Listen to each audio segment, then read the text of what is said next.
طاہر اور عفت کے ایکسیڈنٹ میں مرنے کے بعد اس کی بچیاں کبھی پپھو تو کبھی چچا کے گھر دھکے کھانے لگیں۔ ایک دن چچا نے بیوی کے کہنے پر انہیں گھر سے نکال دیا، کل کو شادیاں نہ کرنی پڑ جائیں۔ بچیاں اپنے گھر آ گئیں۔ عید کے دن محلے میں قربانی ہو رہی تھی، لیکن انہیں کوئی بھی گوشت دینے کو تیار نہ تھا۔ بڑی بیٹی کرن نے بہنوں کو جھوٹے دلاسے دیتے ہوئے سلا دیا، ابھی گوشت آئے گا تو پکا کر دے گی، اور وہ ماں باپ کی قبر پر چلی گئی۔ جب رات کو گھر لوٹی تو اس کی آنکھیں پھٹی کی پھٹی رہ گئی۔ اللہ تعالیٰ نے تم تینوں تو میرے گھر کی شہزادیاں ہو۔ طاہر نے تینوں بچیوں کو خوبصورت سے فراق دلوائے اور اس کے بعد چوڑیاں پہنواتے ہوئے کہا تھا۔ عفت بھی مسکرانے لگی، کہنے لگی کہ آپ کو بس اپنی بیٹیوں سے ہی پیار ہے۔ طاہر نے مسکرا کر اپنی بیوی کی طرف دیکھا تھا، کہنے لگی جب سے یہ دنیا میں آئی ہیں بس کیا کہوں گے، میرے گھر میں رونق ہی لگ گئی ہے، تم تو مجھے نظر ہی نہیں آتی۔ طاہر نے مذاق سے اپنے دل عزیز بیوی کو تنگ کیا تھا۔ عفت اسے ناراضگی سے دیکھنے لگی، کہنے لگی میں جانتی ہوں آپ کو مجھ سے محبت نہیں رہی۔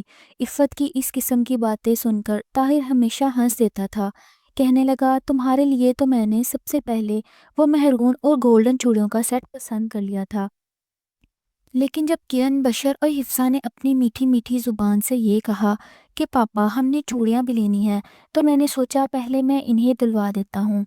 اب مجھے کیا پتا تھا کہ میری پیاری سی بیگم کو برا لگ جائے گا۔ اس نے بڑی محبت سے عفت کو دیکھتے ہوئے کہا تھا۔ عفت شرم سے چپ سی ہو گئی تھی۔ زندگی کس قدر حسین تھی۔ ابھی چھوٹی عید کی تو بات تھی جب رفیق نے چاند رات اپنی بیٹیوں کو عید کے لیے نئے کپڑے دلوائے تھے اور ساری شاپنگ کروائی تھی، کھانا بھی باہر ہوٹل سے ہی کھلوایا تھا۔ عید پر عفت نے اپنی نند اور دیور کو بھی دعوت پہ بلایا۔ جب وہ دونوں دعوت پر آئے تو جمیلہ تو تینوں بھتیجیوں کو گلے لگا کر مل رہی تھی، کہنے لگی میرے بھائی کے گھر کی رونق ان سے ہے۔ 700 روپے جمیلہ نے تینوں بچیوں کو دیے۔ چچا نے بھی بڑی محبت دکھائی تھی، اس نے 500 کے نوٹ تینوں بچیوں کو دے دیے تھے۔ وہ تو بار بار بھائی سے یہی کہہ رہی تھی کہ میرا تو جی چاہتا ہے تینوں بھتیجیوں کو ہمیشہ اپنے پاس رکھ لوں، کیسی پھول جیسی ہے میری بھتیجیاں۔ طاہر نے بہن کو 10,000 عید دی اور بھائی کے بچوں کو بھی۔ تینوں بہن بھائیوں میں سب سے زیادہ طاہر کے حالات ہی اچھے تھے اور ہمیشہ اس نے اپنے بہن بھائیوں کو سپورٹ کی تھی۔ اگلے روز طاہر کے چھوٹے بھائیوں کو اپنے گھر دعوت پر بلایا تھا۔ تینوں بچوں نے وہی فراق پہنے تھے، ہاتھوں میں چوڑیاں بھی پہنی تھی۔ عفت بھی بہت پیاری لگ رہی تھی۔ سبھی گاڑی میں بیٹھے تھے، سڑکوں پر رش معمول سے بہت زیادہ کھڑا تھا، اس لیے جیسے ہی گرین سگنل آن ہوا طاہر نے تیزی سے گاڑی آگے بڑھائی تھی، لیکن سامنے سے آنے والی بس میں بیٹھا ڈرائیور منہ میں نسوار ڈالے نشے میں چور تھا۔ اس نے دیکھا ہی نہیں کہ اس کا اشارہ بند ہو چکا ہے، اس لیے بڑی تیزی سے بس گاڑی میں دے ماری۔ طاہر کی گاڑی دیکھتے ہی دیکھتے کلا بازی کھانے لگی تھی۔ عفت اور بچیوں کی چیخو پکار تھی، گاڑی الٹ چکی تھی اور ساتھ ہی گاڑی کو آگ لگ گئی تھی۔ جلدی سے وہاں پر کھڑے لوگوں نے گاڑی کی کھڑکیوں سے بچیوں کو باہر نکالا۔ حیران کن بات یہ تھی کہ تینوں بچیاں صحیح سلامت، بس ہلکی پھلکی چوٹ ان کے سروں پر لگی تھی، لیکن طاہر اور عفت کی بے حد نازک حالت تھی۔ جب تک انہیں ہسپتال لے جایا گیا دونوں ہی دم توڑ چکے تھے۔ کرن 12 سال کی تھی، اس نے جلدی سے موبائل سے اپنے چچا اور پپا کو اس کے ایکسیڈنٹ کے بارے میں بتایا۔ دونوں بہن بھائی بھاگے بھاگے ہسپتال تک پہنچ گئے، لیکن دیکھا تو طاہر اور عفت ہمیشہ کے لیے ہمیں چھوڑ کر جا چکے تھے۔ بچیاں تو روئے جا رہی تھیں۔ اس وقت پپا نے بھتیجیوں کو سینے سے لگایا تھا، کہنے لگی میں تم لوگوں کو ماں بن کر پالوں گی۔ جمیلہ بھائی بھابھی کی تدفین کے بعد تینوں بھتیجیوں کو اپنے ساتھ لے آئی، لیکن تینوں بچیاں گمسم سی رہنے لگی تھیں۔ پہلے تو جمیلہ ان کے ساتھ بڑا اچھا رویہ رکھتی تھی، لیکن آہستہ آہستہ اس کا رویہ بھتیجوں سے بدلنے لگا تھا۔ اس نے کرن کو اسکول سے ہٹوا کر گھر کے کاموں پر لگا دیا، کہنے لگی کہ میں اتنی زیادہ فیسیں نہیں بھر سکتی۔ حالانکہ بھائی کے سارے کیش پر جمیلہ اور اس کے چھوٹے بھائی نے قبضہ کر لیا تھا۔ گھر البتہ تینوں بیٹیوں کے نام تھا۔ وکیل کہہ چکا تھا کہ جب تک بڑی بیٹی 18 سال کی نہیں ہو جاتی آپ اس گھر کو نہیں بیچ سکتے۔ ہو نہ ہو یہ کرائے پہ چڑھا سکتے ہو۔ اور یہ وصیت طاہر نے پتہ نہیں کس وقت کی تھی اور وکیل کو اس بات کا پابند بھی کر دیا تھا۔ جب یہ وصیت دونوں بہن بھائیوں نے سنی تو ایک دوسرے کی شکل دیکھنے لگے۔ وہ تو یہ سمجھے تھے کہ بھائی کا گھر بیچ کر پیسے آدھے آدھے کر لیں گے۔ جب پتہ چلا کہ بھائی نے گھر تینوں بیٹیوں کے نام لگا رکھا ہے اور جب تک بڑی بیٹی کرن 18 سال کی نہیں ہو جاتی وہ نہ تو گھر کو بیچ سکتے ہیں اور نہ ہی گھر کو کرائے پر چڑھا سکتے ہیں۔ گھر ان کے کسی کام کا نہ تھا۔ ایک بار کرن کو بہت تیز بخار تھا، اس لیے صبح اٹھ کر ناشتہ بنانے سے قاصر تھی تو پپو نے اس کی چھوٹی بہن بشرا سے کہا کہ وہ چائے بنائے، لیکن وہ بیچاری چھوٹی تھی۔ چائے کپوں میں ڈالتے ہوئے چائے کی کیتلی اس کے ہاتھ سے چھوٹی، چائے اس کے پاؤں پر گری تھی۔ اب وہ چلانے لگی، پاؤں بھی چل گیا تھا۔ کرن بخار کی شدت کے باوجود لڑکھڑاتے قدموں کے ساتھ کچن میں پہنچی تھی۔ بشرا کا پیر جلا دیکھ کر اس سے برداشت نہیں ہوا۔ اسی وقت اس کی پھپھو بھی آ گئی، کہنے لگی کہ یہ کیا کیا تم نے؟ اندھی ہو گئی تھی کیا؟ ساری چائے گرا دی؟ کیا حرام کے پیسوں کا دودھ آتا ہے تو اس طرح سے ضائع کیا ہے تم نے؟ کیا ٹوٹے ہوئے ہاتھوں سے کام کر رہی تھی؟ یہ سن کر کرن کو بڑا غصہ آیا۔ وہ اپنی پھپھو سے کہنے لگی، آپ کو شرم نہیں آتی اتنی چھوٹی سی بچی سے کام کرواتے ہوئے؟ اگر میں بیمار ہو گئی تھی تو آپ چائے بنا لیتی۔ یہ کہنا تھا کہ جمیلہ کہنے لگی، تم بخت کرم جلی میرے آگے زبان چلاتی ہے؟ ارے تم تینوں تو ہو ہی منحوس، میرے جوان بھائی کو کھا گئی۔ یہ کہتے ہوئے کرن کی پھپھو نے اس کے بال پکڑ کر کھینچے تھے۔ وہ کراہ کر رہ گئی تھی۔ رفیق اور عفت کے ایکسیڈنٹ کی موت نے تینوں بیٹوں کی زندگی اچیرن بنا کے رکھ دی تھی۔ کرن رونے لگی تو بشرا اپنی تکلیف بول کر اپنی پھپھو کا ہاتھ پکڑ کر کہنے لگی، پھپھو پلیز آپ ہی کو نہ مارو۔ یہ کہنا تھا کہ بری طرح سے جمیلہ نے ندا کو دھکا دے دیا، کہنے لگی، ہٹ پیچھے، آج تو میں اسے چھوڑوں گی نہیں۔ اس نے ہمت کیسے کی میرے آگے زبان چلانے کی؟ آج اس کی زبان چھری سے کاٹ دوں گی۔ یہ سنا تھا کہ حافظہ بھی رونے لگی۔ دونوں بہنیں رو رہی تھی۔ کرن بھی ہاتھ جوڑ کے اپنی پھپھو سے معافی مانگنے لگی، لیکن اس نے کرن کے منہ پر 3-4 تھپڑ اور اس قدر زور سے مارے کہ 5 انگلیاں اس بیچاری کے گال پر چھپ گئی تھیں۔ بخار میں وہ پہلے ہی کپ کپا رہی تھی، اب وہ بے سدھ ہو کر زمین پر ہی لیٹی رہی۔ جیسے ہی بشرا کرن کی طرف بڑھنے لگی تو اس کی پھپھو نے کہا، خبردار جو تم لوگوں نے اس بدتمیز کو پانی بھی پلانے کی کوشش کی، بھوکی مرے گی آج رات تک، کچھ نہیں ملے گا۔ ان کی آنکھوں سے آنسو گر کر زمین پر جمع ہونے لگے تھے۔ اسے یاد آنے لگا اس کا باپ کس طرح کرن کو پیار کرتا تھا، کبھی اس کی آنکھ میں آنسو نہیں آنے دیتا تھا۔ جب اسے بخار ہوتا تو عفت سے زیادہ طاہر ہی کرن کو سنبھالتا تھا۔ پوری رات اس کے پاس بیٹھا اس کے سر پر پانی کی پٹیاں کرتا رہتا، اسے وقت پر دعا کھلاتا، کبھی دودھ کا گلاس اس کو اپنے ہاتھوں سے پلاتا کہ میری بچی بخار سے کمزور ہو گئی ہے۔ جمیلہ نے کرن کو کچھ بھی کھانے پینے کے لیے نہ دیا تھا۔ اس کی چھوٹی بہنوں نے آدھی آدھی روٹی کھا کر آدھی روٹی چھپا لی۔ جب سب سو گئے تب وہ دونوں کرن کے پاس آئی، اسے پانی کا گلاس پلایا اور اپنی بچی ہوئی روٹی اپنی بہن کو کھلانے لگی۔ کرن بہت زیادہ دل برداشتہ ہو چکی تھی۔ اس نے رات کو ہی پھپھو سے چھپ کر اپنے چچا کو فون کر کے بلا لیا۔ دوسرے ہی دن جب اس کا چچا جمیلہ کے گھر آیا تو وہ دیکھ کر حیران ہو گیا۔ چچا کے ساتھ لگ کر تینوں بے تحاشا رونے لگیں، کہنے لگی، ہم نے یہاں نہیں رہنا، ہمیں اپنے ساتھ لے جاؤ، ہمارا یہاں دل نہیں لگتا۔ یہ سن کر جمیلہ کو بڑا غصہ آ رہا تھا، کہنے لگی، یہاں کیا تکلیف ہے تم لوگوں کو؟ کرن یہ سن کر پہلے تو یہ سوچنے لگی کہ میں پھپھو کی ساری حرکت اپنے چچا کو بتا دوں۔ اسے لگا تھا اس کا چچا اس کا ہمدرد ہوگا، لیکن پھر کہنے لگی کہ ہمیں یہاں کوئی تکلیف نہیں ہے، لیکن چاچو کو دیکھ کر ابو کی یاد آ جاتی ہے، چاچو کے ساتھ لگ کر ہمیں اپنے ابو کی خوشبو آتی ہے۔ یہ کہہ کر وہ اپنے چچا سے لپٹ گئی تھی، اس لیے میں چچا کے ساتھ جانا چاہتی ہوں۔ دونوں چھوٹی بہنیں کہنے لگی، جہاں کرن آپی جائے گی ہم بھی وہیں جائیں گی۔ یہ سن کر وہ چپ ہو گئی۔ اس وقت ساجد نے بھی یہی سوچا کہ وہ بھتیجیوں کو اپنے ساتھ لے جاتا ہے۔ ویسے بھی ساجد کا بس ایک ہی بیٹا تھا، وہ بھی کرن کا ہم عمر تھا، لیکن باولا سا تھا۔ وہ تینوں بھتیجیوں کو اپنے ساتھ اپنے گھر لے گیا، لیکن جیسے ہی چچی نے تینوں کی شکلیں دیکھیں تو ماتھے پر بل ڈال لیے، کہنے لگی، ساجد تم ان تینوں کو کیوں اپنے ساتھ لے آئے؟ پہلے ہی تمہارا کام کاروبار اتنا نہیں ہے، ہم 3 بندے بڑی مشکل سے مہینہ گزارتے ہیں۔ جمیلہ تو کھاتے پیتے گھر میں گئی ہے، پیسہ شوہر کے پاس گھومتا ہے، کیا 3 بھتیجوں کو رکھ نہیں سکتی تھی؟ کرن نے جب چچی کے تیور دیکھے تو ان کے پاس آ گئی، کہنے لگی، چچی آپ فکر نہ کریں، ہم آپ پر زیادہ بوجھ نہیں ڈالیں گے، لیکن ہمیں یہیں رہنے دیں۔ ہمیں چچا کو دیکھ کر اب کی یاد آتی ہے، ہمیں ایسا لگتا ہے کہ چچا یہ ہمارے ابو ہیں، ہمیں ابو کی کمی محسوس نہیں ہوگی۔ وقتی طور پر تو ساجد کی بیوی چپ کر گئی، لیکن آئے روز خرچے پر بحث کرنے لگی تھی۔ اپنا بیٹا باولا تھا، جب اسے غصہ چڑھتا یا اسے دورہ پڑتا تو وہ چیزیں اٹھا اٹھا کر مارتا تھا۔ ساجد اسے کمرے میں بند کر دیتا تھا۔ 2 دن اس کے کمرے میں ساجد کے علاوہ کوئی بھی کھانا پینا کی چیزیں نہیں دینے جاتا تھا، کیونکہ اسے قابو کرنا مشکل ہو جاتا تھا۔ وہ تینوں بہنیں ویسے بھی اس لڑکے سے بہت گھبراتی تھی، لیکن دن کے وقت جب ساجد گھر پر نہیں ہوتا تو بجائے کرن کی چچی کے خود اپنے بیٹے کو کھانا دینے جاتی۔ وہ کرن سے کہتی کہ جا عمر کو کھانا تم دے کر آؤ۔ کرن کہتی تھی کہ چچی آپ کو پتہ ہے اس کی طبیعت ٹھیک نہیں، اور غصے میں وہ کچھ بھی اٹھا کے سر پہ دے مارتا ہے۔ میں نہیں جاؤں گی، میں آپ کا کچن میں ہاتھ بٹا دیتی ہوں۔ لیکن وہ کہنے لگی تم میرے بیٹے کو پاگل سمجھتی ہو، وہ پاگل نہیں ہے، جاؤ جا کر اسے کھانا دے کر آؤ، اور ویسے بھی مستقبل میں تم نے اسی کے ساتھ رہنا ہے۔ میں تمہیں یہیں اس گھر کے سہارا نہیں دے رہی، میں تمہاری شادی اپنے بیٹے سے کروں گی۔ یہ سنا تھا کہ کرن کا رنگ فک ہو گیا تھا۔ وہ 12 سال کی تھی اور اس کی چچی کو ذرا بھی لحاظ نہ تھا کہ وہ چھوٹی سی بچی سے کیا بات کر رہی ہے۔ کرن اس وقت کچھ نہیں بولی، لیکن آنکھوں سے آنسو بہنے لگے۔ اگر اس کے ماں باپ زندہ ہوتے تو کیا یوں ان کی زندگیوں کے فیصلے ہو سکتے تھے؟ انہوں نے تو اپنی بیٹیوں کے لیے بڑے خواب دیکھے تھے، کبھی یہ نہیں سوچا تھا کہ اپنی بیٹیوں کی شادی وہ پاگل سے کریں گے۔ کرن نے ڈرتے ڈرتے عمر کے کمرے تک گئی، اور جیسے ہی دروازے کا نیب گھما کر اندر گئی تو وہ عمر غصے سے اسے ہی دیکھ رہا تھا۔ وہ ڈرتے ڈرتے کمرے میں داخل ہوئی تھی اور اس نے کھانے کی ٹرے بیڈ پر رکھ دی۔ جیسے ہی واپس پلٹنے لگی، عمر نے اس کا بازو پکڑ لیا۔ کرن کی تو جیسے جان نکلی تھی، کہنے لگا مجھ سے ڈرتی ہو تم، بڑے غصے سے ہو۔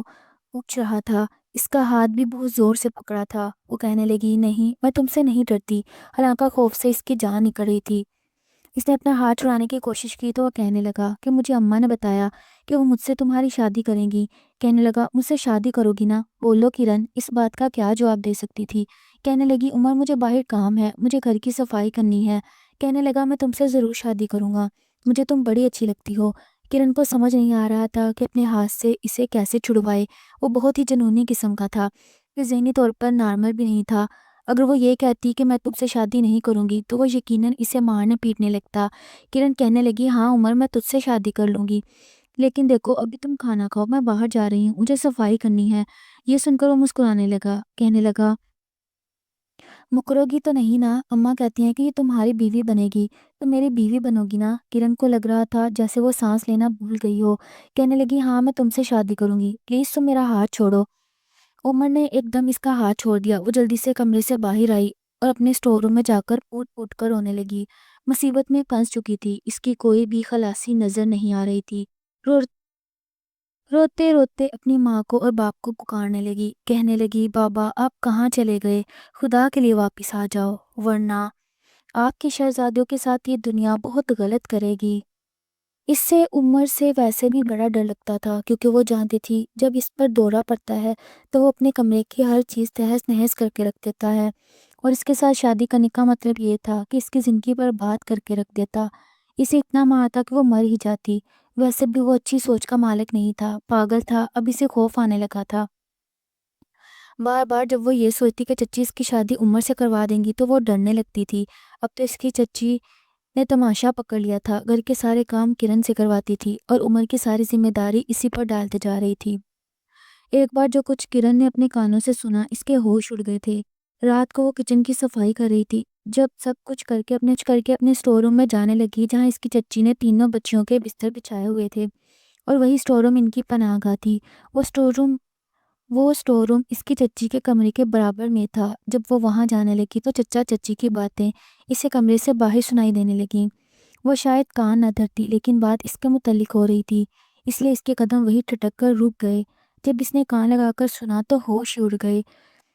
اس کی چچی کہہ رہی تھی کہ میں تو کہتی ہوں عید پر ہی عمر کا نکاح کرن سے کر دوں۔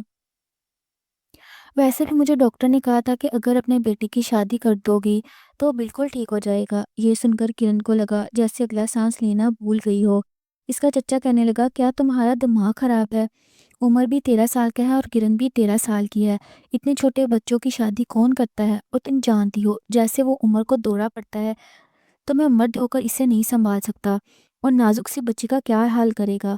اچھا جی، کہنے لگی بس بھی کر دو، تمہیں تو ساری برائیاں بس اپنے بیٹے میں نظر آتی ہیں۔ کہہ تو رہی ہوں، ڈاکٹر کہہ رہا ہے شادی ہوگی تو ٹھیک ہو جائے گا، اور یہ مجھ سے نہیں سنبھالا جاتا، کبھی بستر گندا کر دیتا ہے، کبھی چیزیں توڑ دیتا ہے۔ اس کی بیوی ہوگی تو وہ سنبھالے گی۔ اسے پتہ نہیں کیسی تھی جو اپنے بچے کو سنبھالنے سے گریز کر رہی تھی۔ بے حد پریشان ہو کے رہ گئی تھی، سوچ رہی تھی اگر وہ عید تک یہاں رک گئی تو ساری زندگی ایک نہ ختم ہونے والی اذیت میں مبتلا ہو جائے گی، اور اگر اکیلے گھر سے بھاگ گئی تو یقیناً اس کی چچی ندا اسے اپنے پاگل بیٹے کی شادی کرا دیں گی۔ اس لیے اسٹور روم میں گئی، دونوں بہنیں سو رہی تھیں۔ 1 گھنٹہ بیٹھی ان کی شکل دیکھتی رہی۔ حفصہ تو ویسے بھی 6 سال کی تھی، لیکن چچی اسے سارے برتن دلواتی تھیں، بشرا سے کپڑے دلواتی تھیں، باقی صفائی اور کھانا پکانا سب کچھ کرن کرتی تھی۔ اپنی معصوم بہنوں کے کبھی چہروں کو دیکھتی تو کبھی ہاتھوں کو دیکھتی۔ ماں نے تو نوالے بھی اپنے ہاتھوں سے ان کے منہ میں ڈالے تھے، کبھی ایک گلاس پانی تک کسی بچی سے لانے کے لیے نہیں کہا تھا۔ پہلے تو خوب آنسو بہانے لگی، پھر اپنی بہنوں کو جگایا کیونکہ سب سو چکے تھے اور یہی وقت تھا کہ وہ کوئی فیصلہ کرتی۔ اس نے کہا، حفصہ، بشرا، اٹھو۔ جلدی سے دونوں بہنیں اٹھ کر اپنی بہن کی شکل دیکھنے لگیں۔ کہنے لگی، کیا ہوا؟